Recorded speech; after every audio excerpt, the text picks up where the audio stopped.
pa sinabi? Bakit mo ito ginawa sa akin? Ba't ka nagsisinungaling sa akin? Shirley, kung ano man yung narinig mo kanina nagkakamali. Huwag ka na magpalusot pa. Ha? At huwag mo nang dagdagan yung kasinungalingan mo dahil malinaw yung narinig ko. Huwag mo kong gawing bobo. Ang programang ito ay rated SPG. Striktong patnubay at gabay ng magulang ang kailangan. Maaaring may masiselang tema, lengguwahe, karahasan, sexual, horror o droga na hindi angkop sa mga bata. Painit na po ng painit ang mga eksena maging ang kaganapan na ating pagkatutukan at ating rin namang pagkasubaybayan dito lang sa ating pinagkakatutukan at pinagkakaabangan tuwing hapon na prinsesa ng City Jail.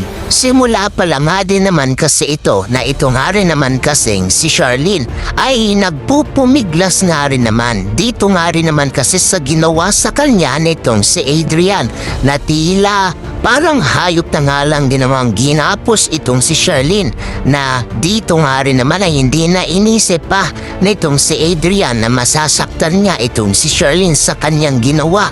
Pero dito nga rin naman kasi ito na nga lang din naman kasi ang naisip nitong si Adrian na gawin para sa ganon ay mapasa kanya daw umano itong si Charlene. Pero mukhang mali nga rin naman ito dahil dito ay gagawa ng paraan itong si Charlene na makatakas nga rin naman dito nga sa ginawa sa kanya nitong si Adrian. Kaya dito nga rin naman ay hindi nga tumigil kakasigaw itong si Charlene at humingi nga rin naman ng tulong at dito'y tila narin din na nga rin naman itong si Adrian.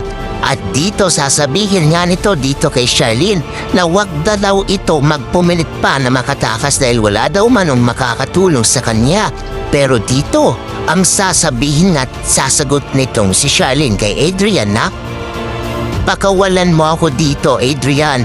Maawa ka sa akin. Di talaga kita mahal, Adrian. Si Raymond, ang asawa ko, ang mahal ko." Dito nga rin ay tila nakagalit nga itong si Adrian. At naging daan nga rin naman ito parang tila lalong hihigpitin nga ang pagkakatalit pagkakagapos nga kay Charlene. Makakatakas ba itong si Charlene? Yan nga rin ay ating pagkatutukan at pagkakaabangan.